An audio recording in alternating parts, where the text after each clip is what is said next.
Na Epístola de Paulo aos Efésios, capítulo 5, versículos 3 a 20. Nós temos motivações à santidade. Deixe a Bíblia aberta para que você possa acompanhar a exposição da palavra de Deus através da sua Bíblia. Diz assim, capítulo 5, versículo 3: que a imoralidade sexual e toda impureza ou avareza não sejam nem sequer mencionadas entre vocês, como convém a santos. Não usem linguagem grosseira, não digam coisas tolas nem indecentes, pois isso não convém. Pelo contrário, digam palavras de ações de graça. Fiquem sabendo disso. Nenhuma pessoa imoral, impura ou avarenta, porque a avareza é a idolatria, tem herança no reino de Cristo e de Deus.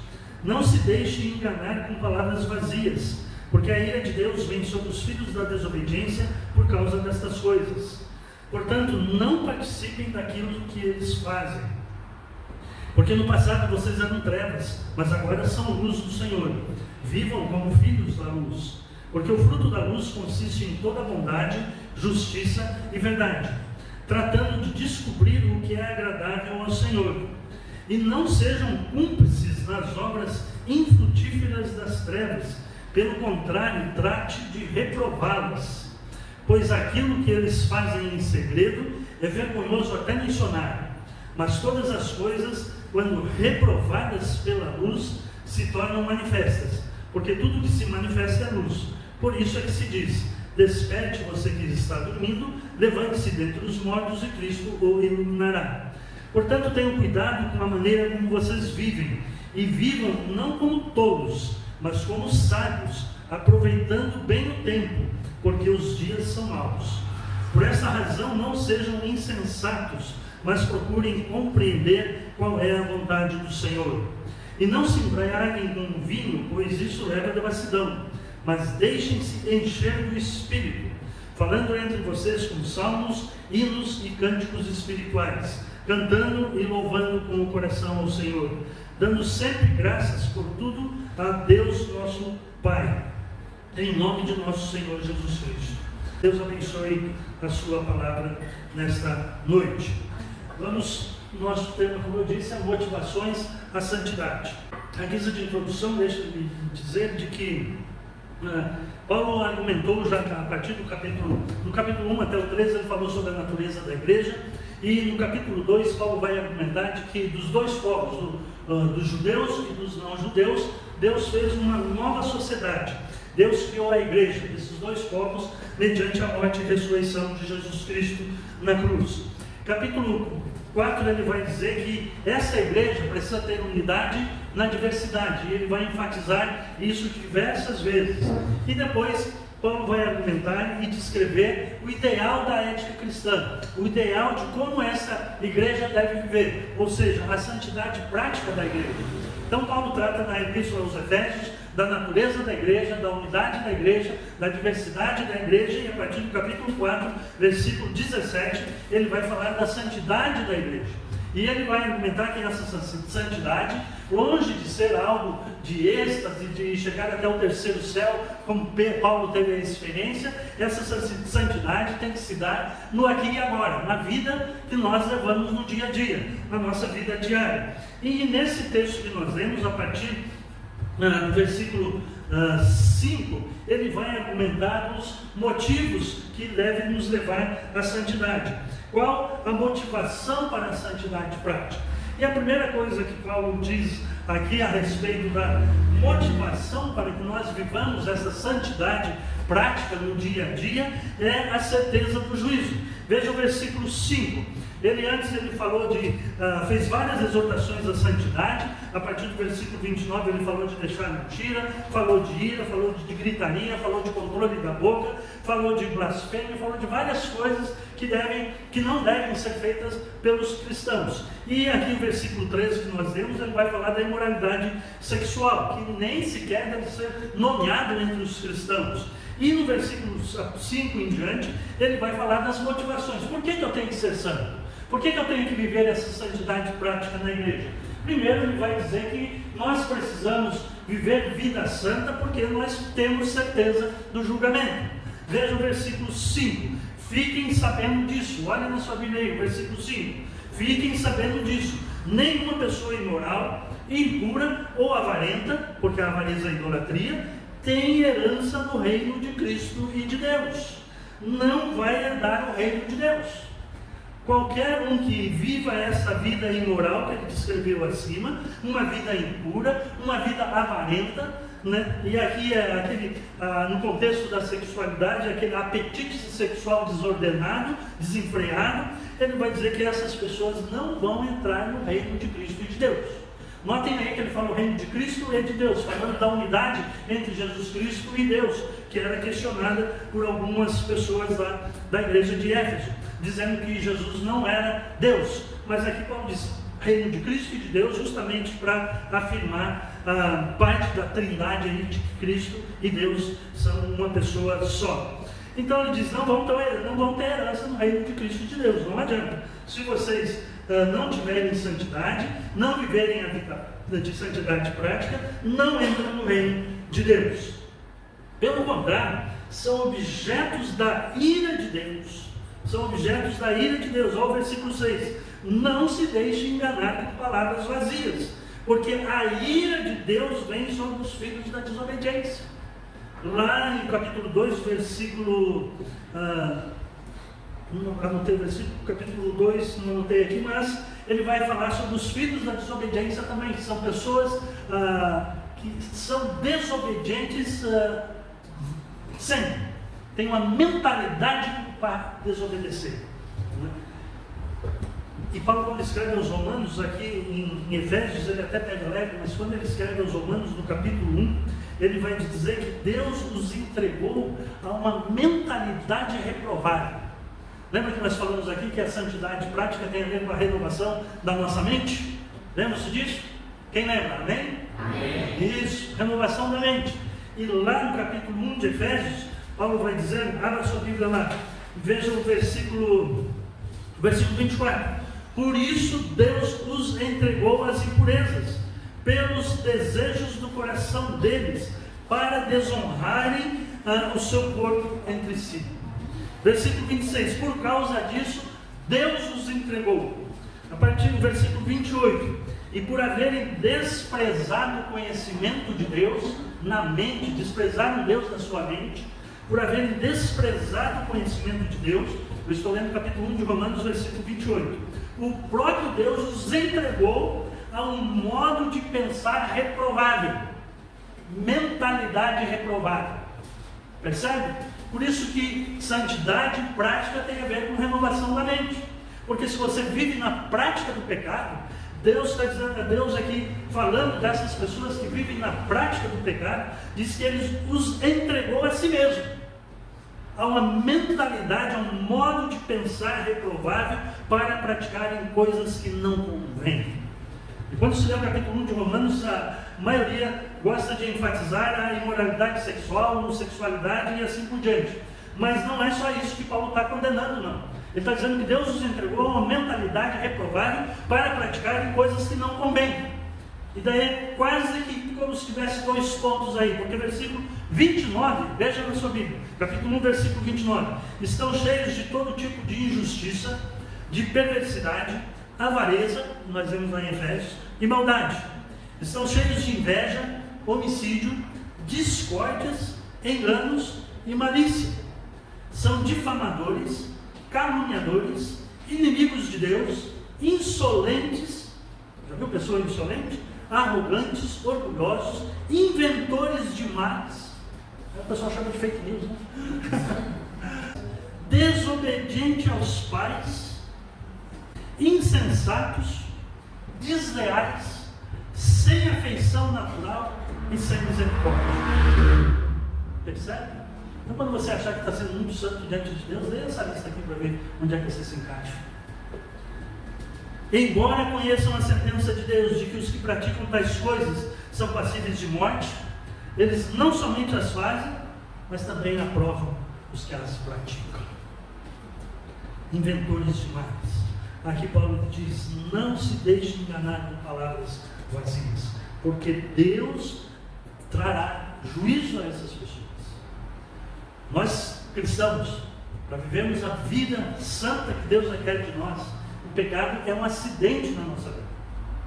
E quando nós pecamos, já disse isso aqui várias vezes, notadamente no culto de ceia, pecou, corre para a cruz de Cristo. Porque lá na cruz de Cristo estão todos os nossos pecados. Então ninguém nos engana. Por quê? Paulo vivia numa época em que o gnosticismo, gnoses, conhecimento, era um movimento que existia naquela época, uma heresia dentro das igrejas, que ensinava que o que importa para Deus é a alma, o corpo não importa nada, você pode fazer o que você quiser com o seu corpo, o corpo é mau, a alma é boa.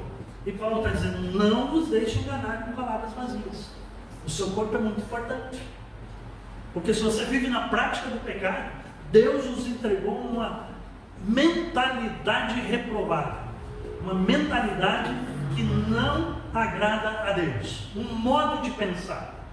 Por isso que santidade tem a ver com renovação da mente. Francis Schaeffer escreveu um livro cujo título é A Verdadeira Espiritualidade. Entre outras coisas, ele diz que a verdadeira espiritualidade reside na esfera mental.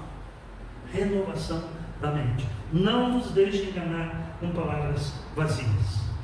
Na época de Paulo, eram os gnósticos que diziam, seu corpo não tem problema, pode fazer o que você quiser. O que importa é a alma. Hoje nós temos o que nós chamamos de universalistas. Pessoas que pregam que Deus é amor. Deus é bondoso, tão bondoso que no final Ele vai salvar todo mundo. A salvação é universal. Não, a salvação é para os que creem em Jesus Cristo e para aqueles que vivem vida santa. Porque lá no capítulo 1 nós estudamos que Deus nos elegeu antes da fundação do mundo para sermos santos e irrepreensíveis diante dEle em amor. Sem santidade ninguém verá o Senhor. Então não vos deixem enganar pelos universalistas hoje, por aqueles que não pregam mais sobre o pecado, por aqueles que dizem, não, a graça de Deus é maior, você pode fazer o que você quiser, Deus perdoa. É o que Dietrich Bonhoeffer, que morreu nos campos de concentração da Segunda Guerra Mundial também, Dietrich Bonhoeffer vai chamar de graça barata. É aquela graça que a pessoa não leva em conta que Deus exige santidade na vida. Não, a graça de Deus é maior que tudo isso. A salvação é universal, não se preocupe. Não se preocupe sim, porque o que o diabo quer é justamente colocar na sua mente palavras como essas, vazias, diz Jesus. Não nos deixe enganar com palavras vazias, porque ele diz, a ira de Deus vem sobre os filhos da desobediência por causa destas coisas. Não se deixem enganar. Não participem da obra das trevas deles. Versículo 3, que a imoralidade sexual e toda impureza ou avareza não sejam nem sequer mencionadas entre vocês. O versículo 7, portanto, não participem daquilo que eles fazem. Não participem. Nós somos uma contracultura dentro da nossa cultura maligna. Que Paulo diz aos Filipenses que nós precisamos resplandecer como luzeiros do mundo. Então não participem. Não participem daquilo que eles fazem. Então, e aí não participem daquilo que eles fazem, nós entramos no livro de Gálatas, no contraste entre o fruto do Espírito e as obras da carne. O fruto do Espírito você carrega o saco de cor, as obras da carne, espero que não precise saber. Mas vamos ler, Volta um pouquinho a sua Bíblia aí para Gálatas 5, versículos 19 a 21. Não participe dessas coisas. Quais coisas? Ora, as obras da carne são conhecidas. As obras da carne são conhecidas e são imoralidade sexual, impureza, libertinagem, idolatria, feitiçarias. Agora não falou muito de nós. Agora vem inimizades, rixas, brigas, uma coisinha de nada, fica brigando, rixa. Contendas, ciúmes, ciúmes, obra da carne, iras, discórdias, divisões, facções, invejas, bebedeiras, orgias e coisas semelhantes a essas. Declaro a vocês, como antes já os preveni, que os que tais coisas praticam não herdarão o reino de Deus. Não herdarão o reino de Deus. Santidade cristã. Paulo descreve o ideal de vida cristã. Os que praticam tais coisas não herdarão o reino de Deus. E então Paulo vai dizer no versículo 11: e não sejam cúmplices nas obras infrutíferas das trevas. Porque essa é outra motivação à santidade. Pode passar, por favor. Que a luz se manifesta. Ele diz: não sejam cúmplices das obras infrutíferas das trevas. Pelo contrário, tratem de reprová-las. Nós como igreja, nós somos muito passivos com o pecado. A gente fica irado às vezes por qualquer coisa, não é? Volta e meia a gente está ficando irado. Mas ficar irado contra o pecado, contra as injustiças que são praticadas na nossa sociedade, ou pior ainda, talvez injustiça que você mesmo pratica. Essas coisas nós precisamos ficar, diz aqui, pelo contrário, tratem de reprová-las. Vivemos num país injusto, num estado injusto, numa cidade injusta. E o que a igreja tem dito? Muitas vão lá e apoiam as pessoas que praticam tais coisas.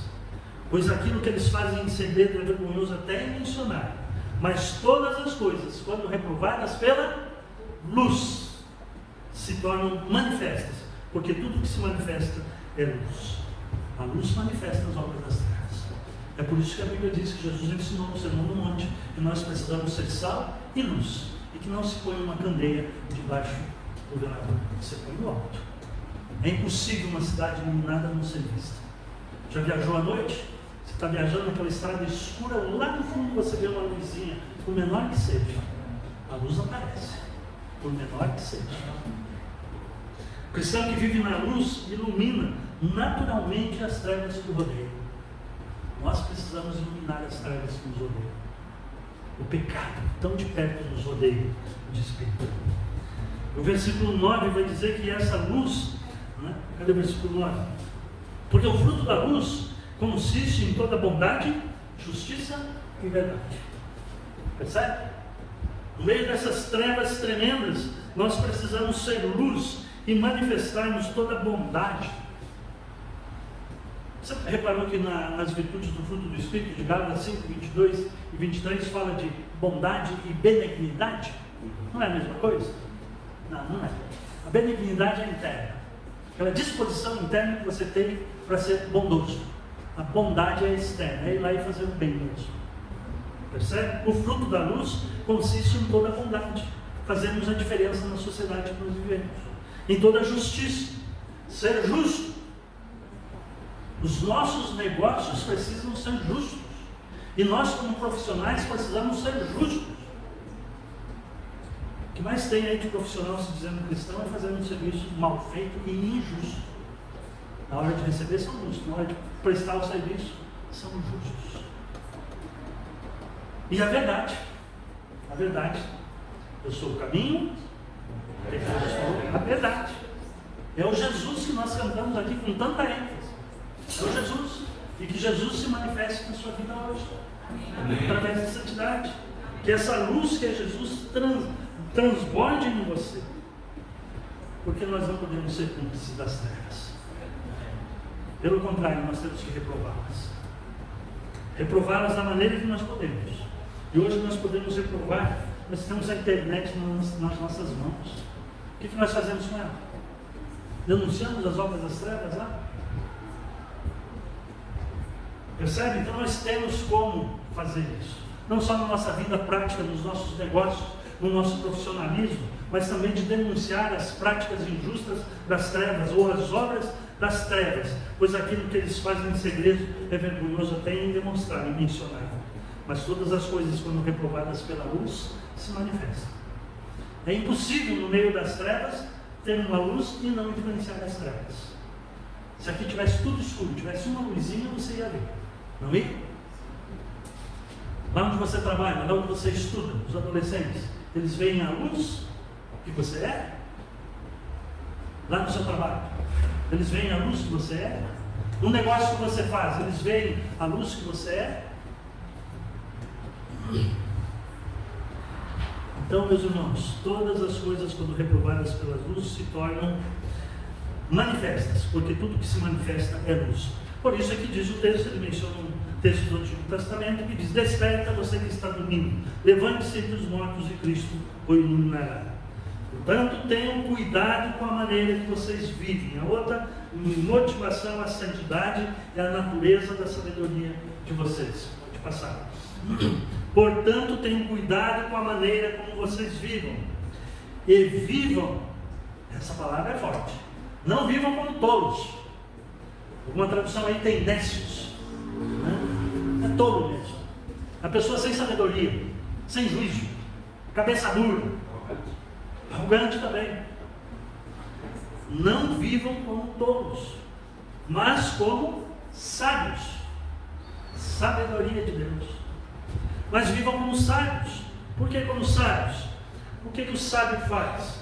O sábio aproveita bem o tempo, tira um bom proveito do seu tempo, versículo 15. Mas vivam como sábios, versículo 16, aproveitando bem o tempo, porque os dias são maus. Quão maus são? Falamos agora na escola dominical sobre economia, falamos do tempo. Todos nós temos 24 horas por dia. Então precisamos aproveitar bem o tempo. Ser sábio. Ser sábio. Saber discernir a vontade de Deus. Aproveitando bem o tempo de vocês, porque os dias são maus. Quanto tempo você gasta estudando a palavra de Deus? Fazendo o seu devocional? Tirando tempo para orar, para ler a Bíblia? E quanto tempo você gasta na internet? Com aquilo que é fútil e desagradável, que só mencionar é vergonhoso. Os sábios sabem discernir a vontade de Deus. Por essa razão, não sejam insensatos agora, que é os nécios lá em cima, ou os tolos, mas procurem compreender qual é a vontade do Senhor. Como é que nós vamos compreender qual é a vontade do Senhor? Qual é? Como? Como eu vou saber a vontade de Deus? Da mina? Não tem jeito. Eu vou ter que ler a Bíblia, estudar a Bíblia. Bíblia e oração, vitamina B.O. para quem não sabe. Bíblia e oração, todos os dias, 3 vezes ao dia. Para saber discernir a vontade de Deus. E se eu não colocar esta palavra de Deus aqui na minha mente, na hora H eu vou ter que tomar uma decisão, não vou saber discernir a vontade de Deus. Então eu tenho que saber. Os sábios sabem discernir a vontade de Deus. E depois a última motivação à santidade é a plenitude do Espírito Santo. Porque ele diz assim, versículo 18, não se embriague com vinho, pois isso leva a devassidão, inclusive as orgias e tal, que ele mencionou antes, mas deixe-se encher do Espírito Santo. Deixe-se encher pelo Espírito Santo, a plenitude do Espírito Santo. Capítulo 3, versículo 19, quando Paulo faz a sua oração, ele ora, no versículo 19, conhecer o amor de Cristo que excede todo o entendimento, para que vocês fiquem cheios de toda a plenitude de Deus. Aqui Paulo está dizendo, deixe-se encher pelo Espírito Santo. O Espírito Santo tem vontade de nos encher dele. Nós precisamos ser tomados por Cristo, pelo Espírito Santo. Paulo usa a expressão no capítulo 2, em Cristo, no capítulo 1 também. Vocês que estão em Cristo, a palavra no grego lá tem essa ideia, é cheio de. Deixe-se encher do Espírito Santo. E então, eu coloquei aí o que eu já tenho falado várias vezes aqui, mas vou repetir, que nós cristãos temos que ter pelo menos 4 experiências com o Espírito Santo. Primeiro, eu sou batizado com o Espírito Santo, ou sou selado com o Espírito Santo. Capítulo 1 de Efésios, versículo 3. Vou ler. Nele também vocês, depois que ouviram a palavra da verdade, o Evangelho da salvação, tendo nele também crido, receberam o selo do Espírito Santo da promessa.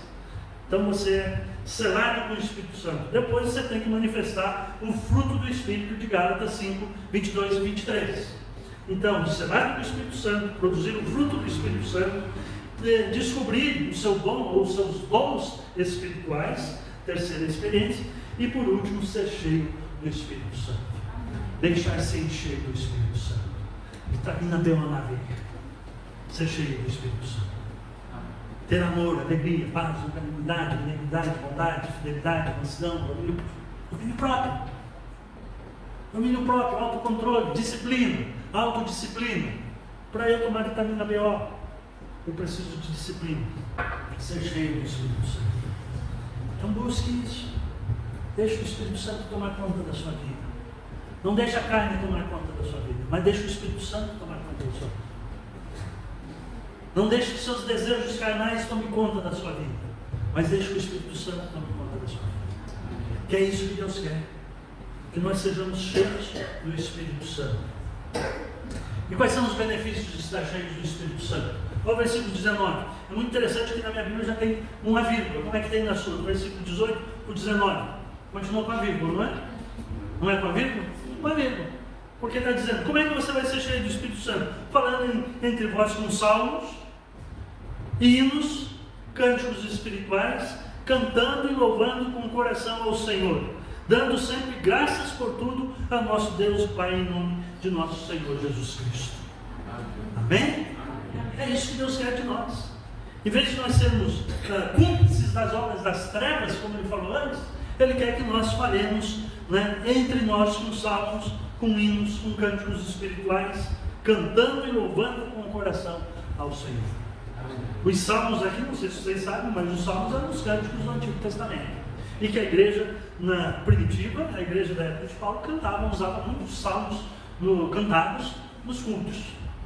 Então Paulo menciona os salmos, os hinos e cânticos espirituais, né? Uma referência provavelmente aos salmos também.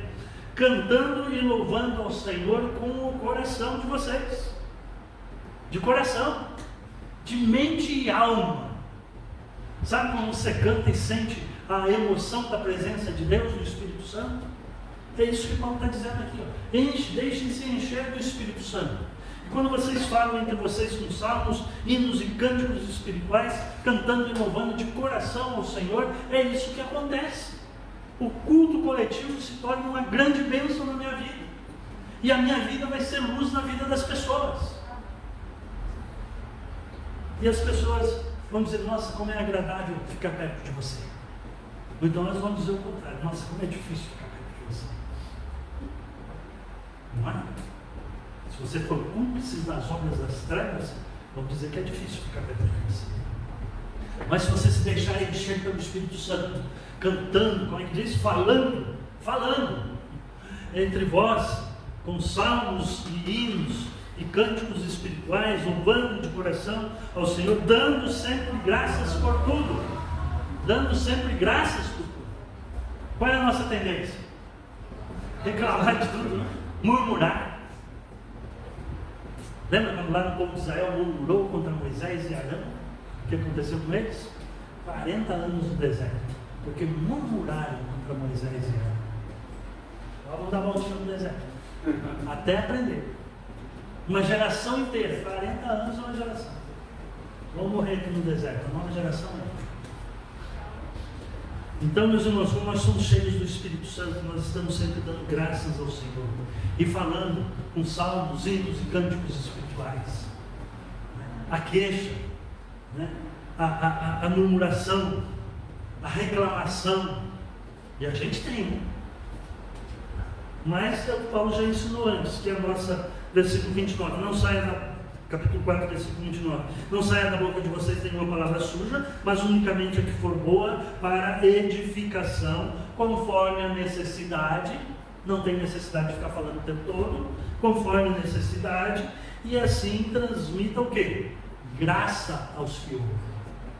Aí você é uma pessoa agradável. As pessoas vão querer ficar perto de mim.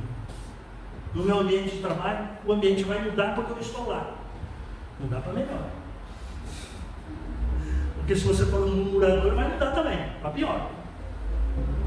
Dando sempre graças ao Senhor por tudo, ao nosso Deus.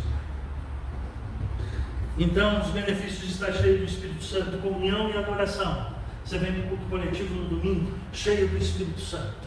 Você conversa com os irmãos, abraça os irmãos, canta com o coração ao Senhor, ouve a palavra com a mente aberta, com o coração aberto. O Espírito Santo fala com você, edifica você, e você sai mais cheio ainda do Espírito Santo. Amém. Esse é o desejo de Deus. Então, comunhão e adoração, gratidão. E o versículo 21, sujeição. Sujeitem-se uns aos outros no temor de Cristo. É esse o contexto. Cheio do Espírito Santo, eu sou submisso. Porque depois tem o versículo 22 que os homens machistas gostam de ler e não leem o 21. E o 20, e o 19, e o 18. Não, é consequência. sujeitando-vos uns aos outros no temor do Senhor. Amém? Ser cheio do Espírito Santo.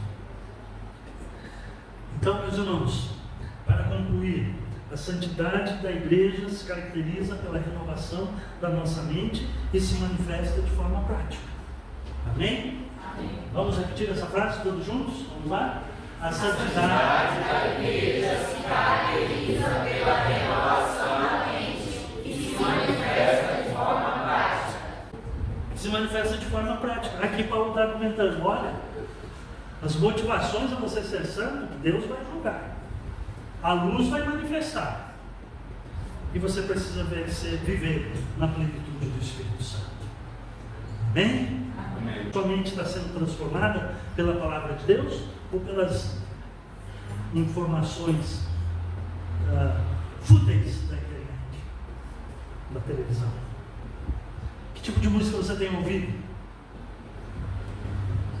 Aquilo que vai levar você à santidade ou vai levar você a uma mentalidade reprovável perante Deus? O que você tem colocado na sua mente através das músicas?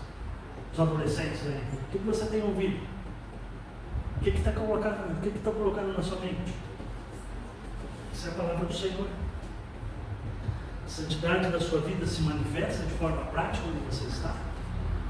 No trabalho, antes do trabalho, em casa, no trabalho, na escola, na igreja. Na igreja é fácil.